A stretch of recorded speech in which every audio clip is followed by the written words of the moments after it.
नमस्कार दोस्तों, मैं हूं सिद्धांत। ओलंपिक स्टडी में आपका बहुत बहुत स्वागत है। कैसे हैं आप सभी लोग? दोस्तों, आज से हम पर्यावरण एवं आपदा प्रबंधन विषय के लिए 200 प्रश्नों का सीरीज स्टार्ट कर रहे हैं, जिसमें पहले हम पर्यावरण के 100 प्रश्न देखेंगे। इसके बाद फिर आपदा प्रबंधन के 100 प्रश्न देखेंगे। और ये 200 प्रश्न लेखपाल के दृष्टिगत बनाए गए हैं। और लेखपाल की परीक्षा में आपके 10 मार्क्स में, आपके सिलेबस में पर्यावरण एवं आपदा प्रबंधन 10 मार्क्स का है। तो 10 मार्क्स में 5 प्लस मार्क्स, यानी कह सकते हैं 6 7 8 नंबर तक इस सीरीज से आपको देखने को मिल सकता है। इसलिए मैं कह रहा हूं कि ये सीरीज लेखपाल की तैयारी करने वाले छात्रों के लिए बहुत ही महत्वपूर्ण सीरीज है। आज क्लास 1 है, इसके बाद दोस्तों क्लास 2 आएगा, क्लास 3 आएगा, 4 आएगा, 5 आएगा। इस तरह से क्लासेस आती जाएंगी। तो आप जब रेगुलर देखेंगे, आधे आधे घंटे का आपको टाइम देना है, क्योंकि अभी स्टार्टिंग में हम जो एवरेज टाइम रखेंगे इस सीरीज का वो 30 मिनट रखेंगे। तो स्टार्टिंग में 30 मिनट रखेंगे। आगे अगर आप लोगों का अच्छा रिस्पॉन्स रहता है तो 35 40 50 भी कर दिया जाएगा, लेकिन स्टार्टिंग में हम इसको 30 मिनट ही रख रहे हैं। जैसे जैसे दोस्तों ये सीरीज आगे बढ़ती जाएगी, क्लासेस ज्यादा हो जाएंगी, तो आप सब लोग एक साथ में नहीं पढ़ पाएंगे। इसलिए मैं कह रहा हूं कि आप सब लोग रेगुलर देखिएगा। आधे घंटे आपको देना है, और इस आधे घंटे देते देते आप एक समय आएगा कि आप 5 प्लस मार्क्स 10 में इस सीरीज से ही कर ले जाएंगे। आपको भटकने की जरूरत नहीं पड़ेगी। बाकी अगर आपको लेखपाल की तैयारी अच्छे ढंग से करनी है, सिलेक्शन ओरिएंटेड कंटेंट चाहिए, अच्छे से अध्ययन करना है, तो आप सभी लोग हमारा जो ओलंपिक स्टडी एप्लीकेशन है वहां पर बैच में इनरोल कर सकते हैं। 75 मार्क्स पर हमारा मेन फोकस है, क्योंकि जो मैंने स्ट्रेटजी बनाई है लेखपाल में, लेखपाल की तैयारी के अंतर्गत, उसमें इन्हीं 75 मार्क्स पे आपको ज्यादा ध्यान देना है, जिसमें 7 विषय आते हैं। ये जो आप विषय देख रहे हैं, 5 विषय यहाँ पर, इसकी आपको वीडियो क्लासेस दी जाएंगी। बाकी 2 विषय डीआई और हिंदी का आपको प्रैक्टिस कराया जाएगा, क्योंकि डीआई और हिंदी सभी को आता है, जरूरत है वहां पर प्रैक्टिस की। तो 20 नंबर की दोस्तों प्रैक्टिस रहेगी। डीआई 10 नंबर का है, हिंदी 10 नंबर का है, और वो आपको आता है। तो वहां पर जरूरत है प्रैक्टिस की, ना कि क्लास की। ठीक है। और ये जो 5 विषय ऐसे हैं जिसमें आपको क्लास, प्रैक्टिस, पीडीएफ, वीडियो, सारी चीजें चाहिए। और आपको दोस्तों यहाँ पर पीडीएफ जो है, प्रिंटेबल पीडीएफ अलाउ कर दिया गया है। आप सभी लोग डाउनलोड कर सकते हैं, अपने फोन में प्रिंट निकाल सकते हैं। और इसका करने का एक ही कारण है कि हर मंडे को इसका टास्क दिया जाएगा। जो भी आपको टॉपिक पढ़ाए गए हैं या जो भी निर्धारित टॉपिक होंगे वो आपको दिए जाएंगे। और हर संडे को लेखपाल की परीक्षा कराई जाएगी। ठीक है, जिसमें 50 मार्क्स का हम लोग टॉपिक ओरिएंटेड टेस्ट लेंगे। एक तरह से ये लेखपाल सिलेक्शन कंपटीशन, जो हमारा फाइनल सिलेक्शन प्रोग्राम था, उसको हमने लेखपाल के नाम से रख दिया है। लेखपाल सिलेक्शन कंपटीशन का आयोजन हर संडे को होगा, जिसमें 50 नंबर का आपका टेस्ट होगा। जो टॉपिक दिए रहेंगे एक हफ्ते के लिए, वही आपको अच्छे से पढ़ना है, और उन्हीं टॉपिक्स का संडे को फिर आपको टेस्ट देना है। ठीक है। 75 मार्क्स की स्ट्रेटजी जो मैं आपको बता रहा हूं कि ये आपको पर्यावरण, आपदा प्रबंधन, विज्ञान, ग्रामीण परिवेश, उत्तर प्रदेश जीएस, कंप्यूटर, हिंदी और डीआई, ये 7 विषय ऐसे हैं जो आपके 75 मार्क्स के हैं। और 5 विषय दोस्तों ऐसे हैं जो मात्र 25 मार्क्स देंगे, और उसमें भी बहुत सारी चीजें निर्धारित नहीं है कि आयोग क्या पूछ लेगा। तो हमारी जो स्ट्रेटजी है वो सिर्फ 7 विषय के लिए है, और हम स्ट्रेटजी बेस पर पढ़ाते हैं। स्ट्रेटजी बेस पर आपको कंटेंट देते हैं, रिसर्च बेस्ड मटेरियल देते हैं, और सारी चीजें दोस्तों यहाँ पर सिलेक्शन ओरिएंटेड कराई जाती हैं। फॉरेस्ट गार्ड का फिजिकल अभी 10 तारीख को है, इसमें बहुत सारे छात्र ओलंपिक स्टडी से सेलेक्ट होंगे। इन्फोर्समेंट कांस्टेबल में दोस्तों रिकॉर्ड टूटने वाला है। पूरे यूट्यूब कम्युनिटी में सबसे ज्यादा इन्फोर्समेंट कांस्टेबल के जो बच्चे सेलेक्ट होंगे वो ओलंपिक स्टडी से होंगे, क्योंकि बहुतों ने पढ़ाया नहीं था, सिलेबस अलग था, बच्चे कम थे। मैंने पढ़ाया, अच्छे से पढ़ाया, कंप्लीट कोर्स कराया, पीडीएफ, वीडियो, टेस्ट सीरीज, सारी चीजें कराई, और मैक्सिमम बच्चे इन्फोर्समेंट कांस्टेबल में हमारे यहाँ से सेलेक्ट होंगे। हालांकि वो अलग बात है कि कभी मैंने शॉर्ट वीडियो या किसी बच्चे का इंटरव्यू लेके ये सारी चीजें करके मार्केटिंग की स्ट्रेटजी नहीं अपनाई। जो बताया है वो खुद अपने आप से बताया है। ठीक है। बाकी अगर जरूरत पड़ेगी दोस्तों तो इन्फोर्समेंट कांस्टेबल में हम आपको बच्चों से भी मिलवा देंगे, क्योंकि बहुत सारे बच्चे तो कह रहे हैं कि सर सिलेक्शन के बाद मिलना है। तो वो मैं कभी ऐसे मिला नहीं हूं, क्योंकि बहुत लोग करते हैं ये चीजें, लोगों से मिलते हैं, फोटो खिंचवाते हैं, यूट्यूब पे डालते हैं, प्रोपोगंडा मार्केटिंग। आधा तो उसमें झूठा रहता है, कुछ चीजें सही होती हैं। मैं पूरा झुठला नहीं रहा हूं, लेकिन कुछ चीजें उसमें सही रहती हैं, बहुत सारी चीजें उसमें झूठी रहती हैं। मार्केटिंग के तहत वो लोग सारी चीजें करते हैं, ठीक है। तो ये सारी चीजें हैं, आप सब लोग जेन्युइन स्टडी कीजिए, कंप्लीट प्रिंटेबल नोट्स लीजिए, यहाँ पे पढ़िए, जाके प्रिंट आउट निकालिए, प्रिंट आउट करके उसको पढ़िए और संडे को टेस्ट दीजिए, ठीक है। और जितने बच्चे ऐसे ऐसे ऐड होते जाएंगे ग्रुप में और जो टेस्ट होगा तो उसमें और मजा आएगा, ठीक है। अब बाकी जो 399 रुपए का यहाँ पे फीस आप देख रहे हो, इसमें आप डिस्काउंट भी ले सकते हो। आपको कूपन कोड यूज करना है OS55। कंप्लीट कंटेंट आपको ओलंपिक स्टडी एप्लीकेशन पर दिया जा रहा है, तो आप सभी लोग एप्लीकेशन डाउनलोड कर लीजिए, लिंक मैंने नीचे कमेंट बॉक्स में पिन कर दिया है। अब हम आते हैं आज की क्लास पर, जो कि काफी महत्वपूर्ण क्लास है और एक तरह से यहाँ पर हम बहुत ज्यादा हाई लेवल पे नहीं गए हैं, बेसिक प्रश्नों से स्टार्ट करेंगे। बेसिक इतना भी बेसिक नहीं है कि आपको सारी चीजें आती ही आती हैं, ठीक है। तो आप आज एंजॉय कीजिए, बाकी कल से थोड़ा सा हम लोग लेवल बढ़ाएंगे, ओके। तो स्टार्ट करते हैं। देखिए आज का जो पहला प्रश्न है यह है, पारिस्थितिकी तंत्र के संदर्भ में निम्नलिखित कथनों पर विचार कीजिए। तो करो विचार, 3 कथन दिए हैं, पहले कथन पर विचार करो। इकोसिस्टम शब्द का प्रयोग सर्वप्रथम अर्नेस्ट हैकल ने किया। ये आपका पहला सेंटेंस है, विचार कीजिएगा आप लोग। दूसरा है, पारिस्थितिकी तंत्र में ऊर्जा का प्रवाह एक दिशीय होता है, यूनिडायरेक्शनल। और थर्ड ऑप्शन दिया है, पारिस्थितिकी तंत्र में पोषक तत्व पुनर्चक्रित नहीं होते हैं। तो ये 3 सेंटेंस आपको दिए हैं, आपको बताना है इसमें से कौन सा सही है, कौन सा गलत है, ठीक है। तो दोस्तों यहां पर जो आपका ये जो आप देख रहे हैं इकोसिस्टम वाला मैटर, तो इकोसिस्टम शब्द जो है ये एजी टांसले ने दिया था, ठीक है। एजी टांसले ने दिया था इसको 1935 में। कब दिया था इकोसिस्टम शब्द? 1935 में एजी टांसले ने दिया था। और जो अर्नेस्ट हैकल हैं इन्होंने इकोलॉजी बोला था, ठीक है। क्या बोला था? इकोलॉजी बोला था। तो आप सबको कंफ्यूज नहीं होना है, एग्जाम टाइम में यही प्रश्न पूछ लेगा तो कंफ्यूज ना हो जाना। इकोसिस्टम किसने दिया था? इकोसिस्टम दिया था एजी टांसले। सिस्टम मैंने आपको पढ़ाया भी था बैच में, सिस्टम टम टम टांसले, ठीक है। ऐसे आपको याद करना है, इकोसिस्टम। तो जहां टम आया, टी आया, तो टांसले हो जाएंगे, और जहां पे टी नहीं आया वहां पर कौन हो जाएंगे? वहां पर अर्नेस्ट हैकल हो जाएंगे, ठीक है। तो ये पहला आपका यहां पर ये गलत हो गया। दूसरा ऑप्शन दिया है, पारिस्थितिकी तंत्र में ऊर्जा का प्रवाह एक दिशीय होता है, यूनिडायरेक्शनल होता है। कह रहा है कि ऊर्जा का प्रवाह एक दिशीय होता है। ये दोस्तों सही है, ऊर्जा का प्रवाह एक दिशीय होता है। आप सभी को पता होगा, सूर्य से ऊर्जा स्टार्ट होकर आगे बढ़ती है, पौधों में आती है, पौधों से फिर जो प्राथमिक उपभोक्ता होते हैं, द्वितीयक उपभोक्ता होते हैं, तृतीयक उपभोक्ता होते हैं। तो एक सीरीज से बढ़ता है, सूर्य हो गया, इसके बाद में घासों में आया, घासों को प्राथमिक उपभोक्ता, फिर द्वितीयक उपभोक्ता, तृतीयक उपभोक्ता, एक सीरीज से बढ़ रहा है ना। तो पारिस्थितिक तंत्र में ऊर्जा का प्रवाह एक दिशीय होता है और अलग अलग स्तरों में ये जाता है। तीसरा कथन दिया है, पारिस्थितिकी तंत्र में पोषक तत्व पुनर्चक्रित नहीं होते हैं। तो भैया क्या पुनर्चक्रित होता है? अगर पोषक तत्व पुनर्चक्रित नहीं होगा तो क्या पुनर्चक्रित होगा? ठीक है, बताइए आप लोग। पोषक तत्व ही पुनर्चक्रित होता है, ठीक है। तो ये सेंटेंस यहां पर ये गलत है, पहला गलत है और दूसरा गलत है, यानी कि ये दूसरा वाला सही, पहला गलत है और तीसरा गलत है, तो दूसरा यहां पर सही हो जाएगा, ठीक है। यानी कि ऑप्शन नंबर 2 यहां पर सही है। पारिस्थितिकी तंत्र में ऊर्जा का प्रवाह एक दिशीय होता है और जो पोषक तत्व होते हैं वो पुनर्चक्रित होते हैं, ऊर्जा पुनर्चक्रित नहीं होती है। ऊर्जा एक दिशीय होती है, बताया ना मैंने भी ऊपर, ऊर्जा का प्रवाह एक दिशीय होता है, लेकिन जो पोषक तत्व होते हैं वो पुनर्चक्रित होते हैं, ठीक है। अभी हम आगे पढ़ाएंगे इसको, इसी इन्हीं प्रश्नों में इसको शामिल भी किया गया है आगे, ठीक है। समझ गए सारी चीजें। अब हम आते हैं क्वेश्चन नंबर 2 पे।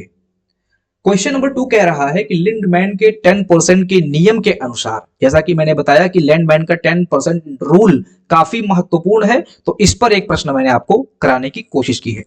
ये बोल रहा है कि लिंडमैन के 10% के नियम के अनुसार यदि उत्पादक, यानी कि जो घास होते हैं, जो उत्पादक होते हैं, प्रोड्यूसर होते हैं, घास पर 1000 जूल ऊर्जा संचित है, अगर कोई घास है उस पर 1000 जूल ऊर्जा संचित है, तो तृतीयक उपभोक्ता को कितनी ऊर्जा प्राप्त होगी?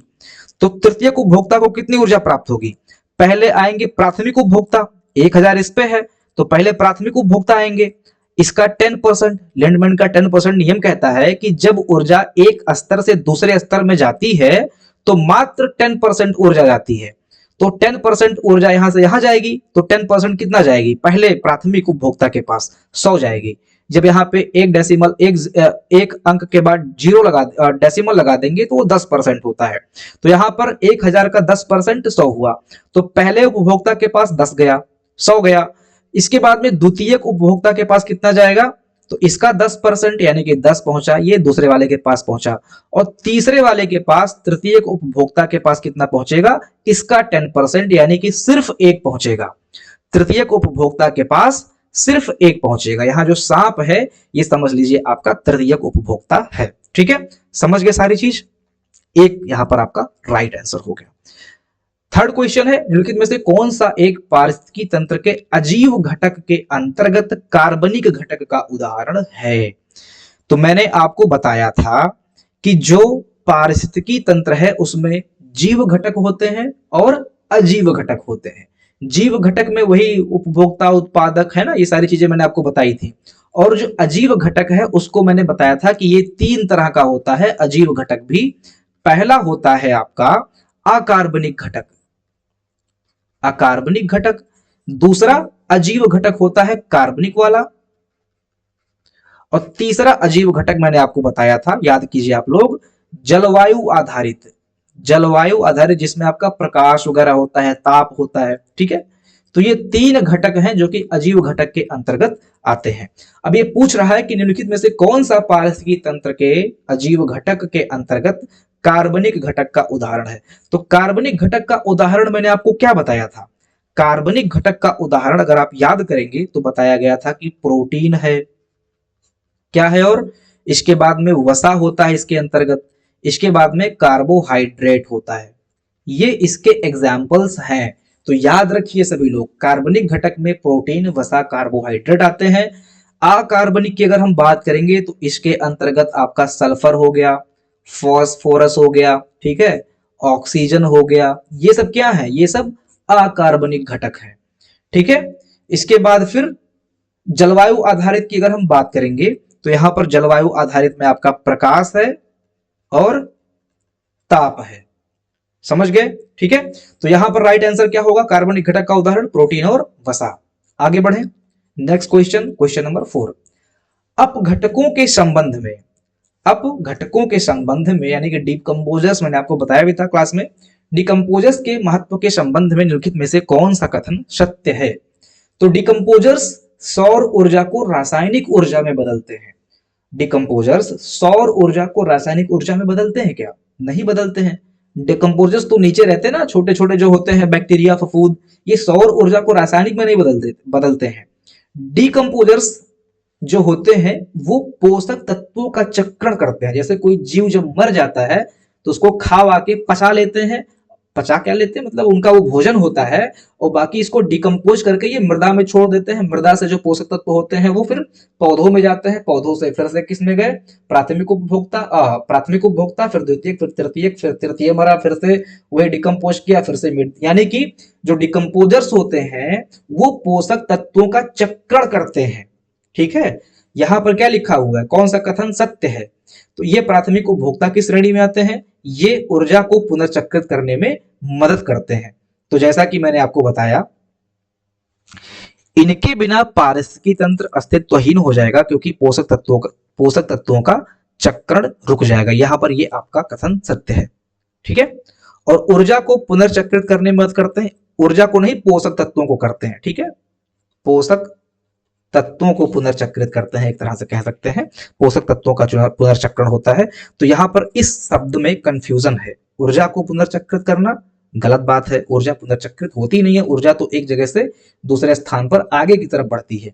तो ये सेंटेंस दोस्तों आप लोगों को कंफ्यूज कर सकता है एग्जाम टाइम में, क्योंकि यहाँ पुनर्चक्रण लिख दिया ना, तो जब भी आप घटक देखेंगे, पोषक तत्व देखेंगे तो पुनर्चक्रण दिमाग में बैठ जाएगा। तो यहाँ पर आप राइट मार्क कर सकते हैं, लेकिन ये आप रुकेगा, ये आप ध्यान दीजिए कि पोषक तत्वों का चक्रण रुक जाएगा डिकम्पोजर्स के बिना। तो आपका यहाँ पे जो एक्चुअल राइट आंसर होगा वो ये होगा, ये गलत है, पहला भी गलत है और तीसरा भी गलत है। ठीक है, ऊर्जा को रासायनिक ऊर्जा में कौन बदलता है, जो सौर ऊर्जा आती है रासायनिक ऊर्जा में उसको कौन बदलता है, पौधे बदलते हैं कह सकते हैं एक तरह से। ठीक है, आगे बढ़ते हैं। नेक्स्ट क्वेश्चन है, समुद्र पारिस्थितिकी तंत्र के संबंध में निम्नलिखित में से विचार कीजिए, निम्नलिखित पर विचार कीजिए। यह पृथ्वी का सबसे बड़ा पारिस्थितिकी तंत्र है। तो मैंने आपको बताया था कि 71% ऑफ एरिया समुद्र है। तो पूरे पृथ्वी पर सबसे ज्यादा जो एरिया है वो समुद्र का है, तो सबसे बड़ा पारिस्थितिकी तंत्र भी यही हो गया। यह सबसे बड़ा स्थिर पारिस्थितिकी तंत्र माना जाता है। अब जब सबसे बड़ा है तो जो बड़ा होगा वो स्थिर होगा। जैसे हाथी होती है, हाथी क्या है, हाथी बहुत बड़ा विशाल जानवर है, स्थिर होता है। व्हेल स्थिर होता है, जो जितना बड़ा होगा वो उतना ही स्थिर माना जाएगा। ठीक है, तो यहाँ पर अब स्लॉथ की बात नहीं कर रहे हैं, स्लॉथ तो बहुत ज्यादा स्थिर है। ठीक है, पूरे विश्व में सबसे आलसी जानवर की संज्ञा इसको दी गई है, तो स्लॉथ की हम बात नहीं कर रहे हैं। जो जितना बड़ा होगा एक्चुअल साइज में वो स्थिर होगा। तो यहाँ पर आपके दोनों ऑप्शन जो है सही है, यानी कि जो राइट आंसर है वो 1 और 2 यहाँ पर सही है। ठीक है, ओके। फास्फोरस चक्र के संदर्भ में निम्न कथनों पर विचार कीजिए, ये आपका अगला प्रश्न है। तो फास्फोरस चक्र यहाँ पे ऑप्शन दिया हुआ है कि यह एक गैसीय चक्र है जिसमें वायुमंडल मुख्य भंडार के रूप में काम करता है। तो क्या फास्फोरस चक्र गैसीय चक्र है? ये गैसीय चक्र नहीं होता है, ये अवसादी चक्र होता है। और वायुमंडल में फास्फोरस नहीं होता है। फास्फोरस जो होता है ये मृदा के चट्टानों में, मृदाओं में होता है और इनका अपक्षय होता है। अपक्षय के माध्यम से ये जीव जंतुओं में प्रवेश करते हैं, इस तरह से इनका चक्रण होता है। तो यहाँ पर जो आपका ऑप्शन नंबर ये है कि वायुमंडल मुख्य भंडार के रूप में काम करते हैं, गैसीय चक्र है, तो ये आपका गलत है। यह एक अवसादी चक्र इसको कह सकते हैं। ठीक है, इसके बाद में नेक्स्ट ऑप्शन है, यह चक्र मुख्य रूप से चट्टानों के अपक्षय पर निर्भर करता है। तो ये आपका सही है। जो चट्टानें होती हैं वो धीरे धीरे घिसती हैं, इनका अपक्षय होता है। इस तरह से चट्टानें, समुद्र में जो चट्टानें होती हैं उनका समुद्र में जो जीव जंतु होते हैं या शैवाल वगैरह होते हैं उसको खाते पीते हैं। और जो पृथ्वी की अगर हम बात करें तो पृथ्वी पर अगर चट्टानों का अपक्षय होता है तो अपक्षय के माध्यम से वहां से जो फास्फोरस होता है वो मृदा में जाता है, इससे पौधों में जाता है और पौधों को फिर जीव जंतु खाते हैं। इस तरह से फिर यहाँ पर चक्रण होता है। तो मेनली चट्टानों के अपक्षय से जो है फास्फोरस चक्र बनता है, ये महत्वपूर्ण है। इसके बाद में लिखा हुआ है ऑप्शन सी यहाँ पर, फास्फोरस चक्र अन्य चक्रों की तुलना में बहुत तीव्र चलता है। तो ये गलत है। फास्फोरस चक्र एक बहुत धीमी प्रक्रिया है, क्योंकि चट्टानों का अपक्षय जल्दी जल्दी नहीं होता है, काफी टाइम लगता है। तो ये बहुत ही धीमी प्रक्रिया है और यहाँ पर तीव्र लिखा है, इसलिए गलत हो गया। फास्फोरस का मुख्य उपयोग केवल रक्त के निर्माण में होता है, ये गलत है। फास्फोरस का जो मुख्य उपयोग है ये आपका डीएनए निर्माण में होता है, या फिर कह सकते हैं कि हड्डियों के निर्माण में होता है, एटीपी के अणुओं के निर्माण में होता है, एडेनोसिन ट्राइफॉस्फेट। तो इन जगहों पर फास्फोरस का उपयोग होता है, ना कि रक्त के निर्माण में ही सिर्फ होता है। ठीक है, इसके बाद में अब ये फास्फोरस चक्र है, इससे बाहर क्वेश्चन नहीं जाएगा। तो ये आपका फास्फोरस चक्र का आपका रिवीजन हो गया, एक तरह से कह सकते हैं। आगे बढ़े, नेक्स्ट क्वेश्चन है नाइट्रोजन चक्र। तो नाइट्रोजन चक्र के दौरान विनाइट्रीकरण की प्रक्रिया का परिणाम क्या होता है? बहुत ही महत्वपूर्ण चरण होता है और ये लास्ट चरण होता है। डिनाइट्रिफिकेशन बोलते हैं इसको इंग्लिश में, और हिंदी में इसको विनाइट्रीकरण बोलते हैं। तो यहां पर लिखा हुआ है कि नाइट्रोजन चक्र के दौरान विनाइट्रीकरण का परिणाम क्या होता है। तो अगर आप परिणाम की बात करते हैं तो विनाइट्रीकरण में क्या होता है कि जो नाइट्रेट होते हैं वो पुनः नाइट्रोजन गैस में बन जाते हैं। यानी कि जो भी अंतिम चरण होगा उससे पुनः नाइट्रोजन बनना ही एक तरह से क्या होगा, वो अंतिम चरण होगा, और उसी को फिर लास्ट में विनाइट्रीकरण बोल देते हैं। स्टार्ट में नाइट्रीकरण होगा और लास्ट में विनाइट्रीकरण होगा। तो विनाइट्रीकरण में क्या होगा, लास्ट में फिर से वो नाइट्रोजन गैस में बदल जाएगा। इसको मैंने आपको डिटेल में समझाया था, पढ़ाया था, लगभग 15-20 मिनट इस पे मैंने टाइम दिया था और बहुत अच्छे सारी चीजों को आपको समझाया था कि नाइट्रोजन चक्र काम कैसे करता है। एक इसमें बहुत ही महत्वपूर्ण जीवाणु है जो विनाइट्रीकरण में काम आता है, इंपॉर्टेंट है, परीक्षा में कई बार पूछा भी गया है। इसको आप सभी लोग याद कर लीजिए। इसका नाम है स्यूडोमोनास जीवाणु।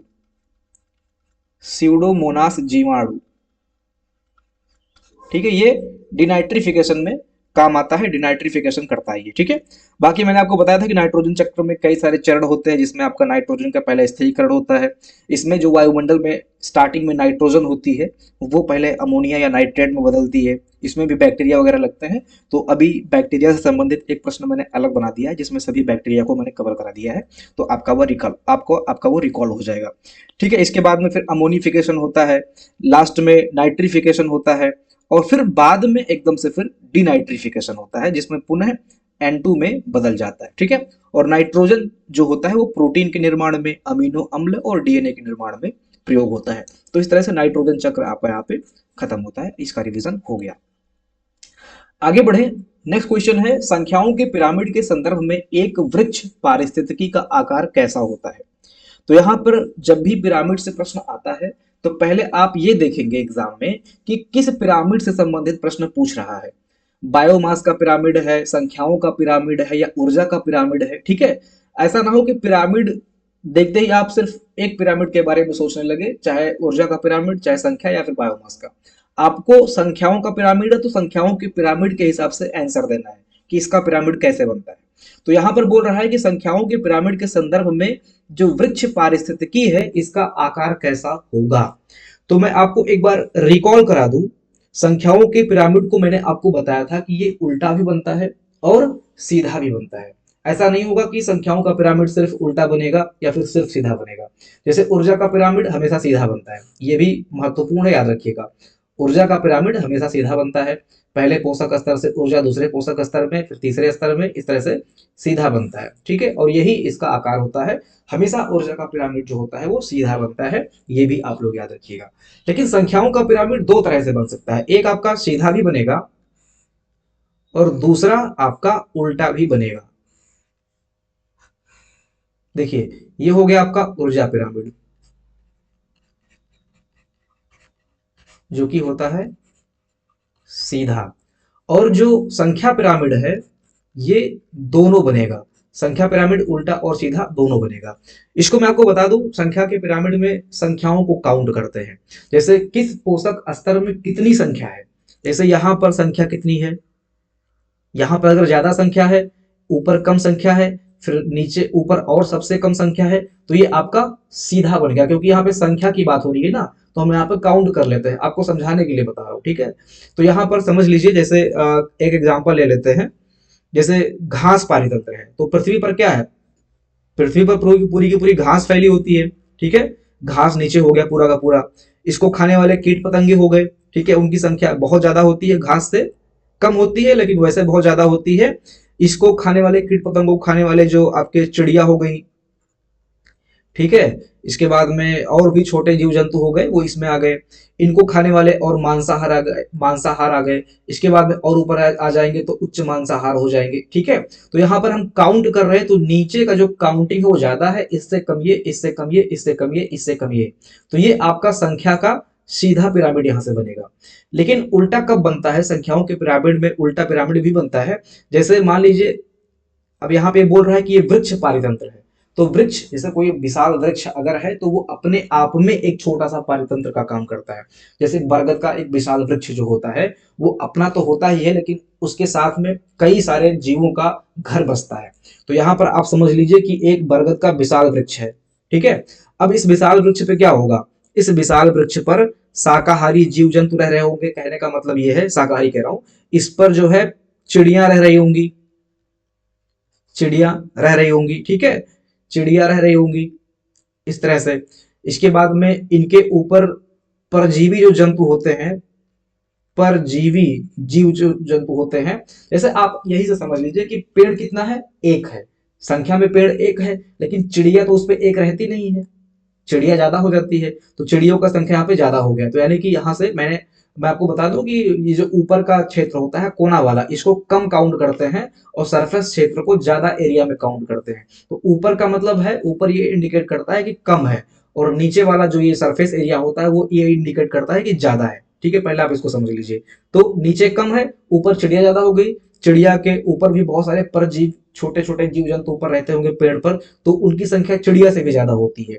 तो इस तरह से क्या हो रहा है, यहाँ पर ये उल्टा बन रहा है, यानी कि यहाँ पर ये संख्या बहुत ज्यादा है, फिर इससे कम ये हो गया, इससे कम हो गया, और फाइनली एक हम वृक्ष पर पहुंचे। तो ये आपका वृक्ष पारितंत्र बनता है, जो कि संख्याओं के पिरामिड के हिसाब से उल्टा बनता है। तो यहाँ पर इसका राइट आंसर क्या होगा, संख्याओं के पिरामिड के संदर्भ में एक वृक्ष पारितंत्र का आकार कैसा होगा। तो यहाँ पर आप लगाएंगे उल्टा होगा, यानी कि आपका बी सही आंसर हो जाएगा। समझ गए, ठीक है। संख्याओं का पिरामिड उल्टा सीधा दोनों बनता है, ऊर्जा का पिरामिड हमेशा सीधा बनता है।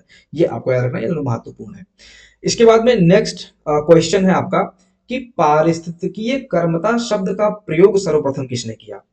पारिस्थितिकीय कर्मता प्रयोग, इस शब्द का प्रयोग किसने किया।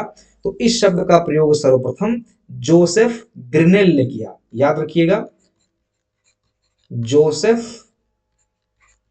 ग्रिनेल ने इस शब्द का पहले प्रयोग किया था, 1917 में किया था। तो ये उतना जरूरी नहीं है, लेकिन ये जरूरी है। जोसेफ ग्रिनेल ने पारिस्थितिकीय कर्मता के बारे में बताया था। बाद में एल्टन, इनका भी नाम आता है, एल्टन और हचिंसन, ये जो दो थे, इसको डिटेल में इसकी विस्तृत व्याख्या किए थे। लेकिन आपको ये जोसेफ ग्रिनेल याद रखना है, पारिस्थितिकीय कर्मता शब्द का प्रयोग सर्वप्रथम इन्होंने ही किया था। नेक्स्ट क्वेश्चन है, जल चक्र के दौरान वाष्पोत्सर्जन का क्या कार्य है, या क्या अर्थ है? जल चक्र के दौरान वाष्पोत्सर्जन का क्या अर्थ है? तो आपको पता है, आपने पढ़ा होगा वाष्पोत्सर्जन के बारे में। बहुत सारे लोग यही देखते ही मार्क कर देंगे, समुद्र से जल का वाष्प में बनना। यही लग रहा है सही है, समुद्र के जल से या कहीं भी जल अगर है, तो अगर वो वाष्प में बनता है या बदलता है तो उसको हम लोग वाष्पोत्सर्जन कह देते हैं। बहुत सारे लोग यही मार्क करके आगे बढ़ जाएंगे, लेकिन ये आपका गलत आंसर है। ठीक है, बादलों से वर्षा होना ये आपका वाष्पोत्सर्जन नहीं होता है, ये संघनन होता है। सॉरी, ये संघनन जो होता है वो वाष्प का बूंदों में बदलना। और जब बादलों से वर्षा होती है तो इसको वर्षण कहते हैं, वर्षण प्रक्रिया इसको बोलते हैं। बादलों से वर्षा का होना वर्षण कहलाता है। ठीक है, इसको प्रीसिपिटेशन बोलते हैं। और समुद्र से जो जल का बढ़ना होता है, इसको क्या बोलते हैं तब? इसको बोलते हैं वाष्पीकरण। ठीक है, वाष्पीकरण, इवोपरेशन बोलते हैं इसको। ये वाष्पीकरण अलग है और वाष्पोत्सर्जन अलग है, ये ध्यान रखिएगा आप लोग। ठीक है, और यहाँ पर ये जो लिखा हुआ है, मिट्टी के अंदर जल का रिसाव जो होता है, इसको जब पानी मिट्टी के अंदर जाता है तो उसको अंतःस्त्रवण बोलते हैं, यानी कि मिट्टी के अंदर वो जा रहा है। और आपका जो राइट आंसर होगा, वाष्पोत्सर्जन किसे कहते हैं?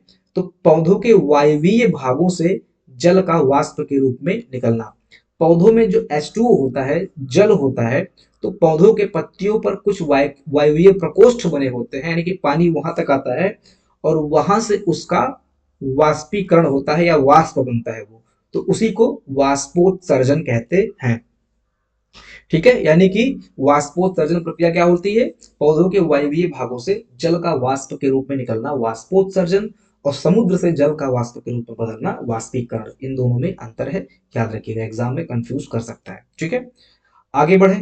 नेक्स्ट, जैसा कि मैंने आपको बताया, जो नाइट्रोजन चक्र है वो काफी महत्वपूर्ण है, और इसके जो चरण है उसमें जो महत्वपूर्ण बैक्टीरिया है, वहां से प्रश्न कई बार आरओ, एआरओ, यूपीपीसीएस या अन्य परीक्षाओं में पूछा गया है। तो यहाँ पर जो बैक्टीरिया है इनका नाम आप लोग याद रखिएगा। जैसे नाइट्रोजन स्थिरीकरण में कौन सा बैक्टीरिया काम आता है, बताइए आप लोग? नाइट्रोजन स्थिरीकरण में दोस्तों आपका ये राइजोबियम काम आता है। ठीक है, 1 का आपका बी हो गया। इसके बाद में अगर हम बात करें नाइट्रीकरण की, तो नाइट्रीकरण प्रक्रिया में जो है, नाइट्रीकरण प्रक्रिया में ये आता है नाइट्रोसोमोनास। ठीक है, यानी कि 2 का डी हो गया, सॉरी 2 का आपका यहाँ पर डी हो गया। इसके बाद में विनाइट्रीकरण में मैंने आपको बताया था, विनाइट्रीकरण लास्ट वाला होता है और इसमें स्यूडोमोनास आता है, अभी जस्ट ऊपर चर्चा किए हैं। तो यहाँ पर तीसरे का ए हो गया। और अमोनिफिकेशन में कौन सा होता है आपका, बचा ये बैसिलस वल्गेरिस, तो ये आपका चौथे का सी हो गया। ठीक है, इस तरह से जो आपका यहाँ पर राइट आंसर निकल के आ रहा है वो आपका फर्स्ट ऑप्शन जो है यहाँ पर राइट आंसर इसका निकल के आ रहा है। ठीक है, तो ये महत्वपूर्ण है, वेरी इंपॉर्टेंट है। बैक्टीरियाज पे कई बार प्रश्न पूछे गए हैं, इनका नाम आप लोग याद रखिएगा। और ये सभी चरणों के महत्वपूर्ण बैक्टीरिया के नाम मैंने लिख दिए हैं। ठीक है, आगे बढ़े। अब यहीं पर दोस्तों आपका ये सेशन खत्म होता है। एक क्वेश्चन मैंने आप लोगों के लिए लिखा है, अमोनिफिकेशन प्रक्रिया का मुख्य कार्य क्या है? ये बहुत ही आसान प्रश्न है, ऊपर अभी हमने इसकी चर्चा भी की है। अमोनिफिकेशन प्रक्रिया का मुख्य कार्य क्या है, यानी कि जो अमोनिफिकेशन होता है नाइट्रोजन चक्र में, इसका मुख्य कार्य क्या है? आप सभी लोग ऑप्शन देखकर नीचे कमेंट बॉक्स में कमेंट करें। ठीक है, तो आज का सेशन दोस्तों यहीं पे समाप्त होता है। बाकी अगर आप सभी लोग बैच में इनरोल करना चाहते हैं तो आप सभी लोग डिस्काउंट कूपन कोड लगाकर बैच में इनरोल कर सकते हैं। 75 मार्क्स पर हम लोग डेडिकेट होकर तैयारी करवा रहे हैं, और 75 मार्क्स आपकी जो परीक्षा के लिए है ये काफी स्ट्रेटेजिक है, और इसी पर आपको ज्यादा ध्यान देना है। बाकी जीएस सेक्शन आप लोग धीरे धीरे कुछ भी पढ़ते रहें, नोट्स वगैरह प्रॉपर में मैनेज करते रहिएगा जीएस का। ऐसे नहीं कि कुछ भी आप पढ़ रहे हो फिर बाद में आप कंफ्यूज हो जाओ। तो जीएस पे भी आपको ध्यान देना है। ये नहीं कह रहा हूँ कि 25 आप छोड़ दें, जीएस पर भी ध्यान दें और जीएस का प्रॉपर नोट बनाते चलें धीरे धीरे। बाकी ये 75 जो कि आपको कॉन्सेप्चुअल फैक्चुअल हर तरह से पढ़ना है, हिंदी और डीआई की प्रैक्टिस करनी है, ये सारी चीजें आपको एप्लीकेशन पर कराई जा रही हैं। मिलते हैं नेक्स्ट सेशन में, अपना ध्यान रखिएगा। जय हिंद।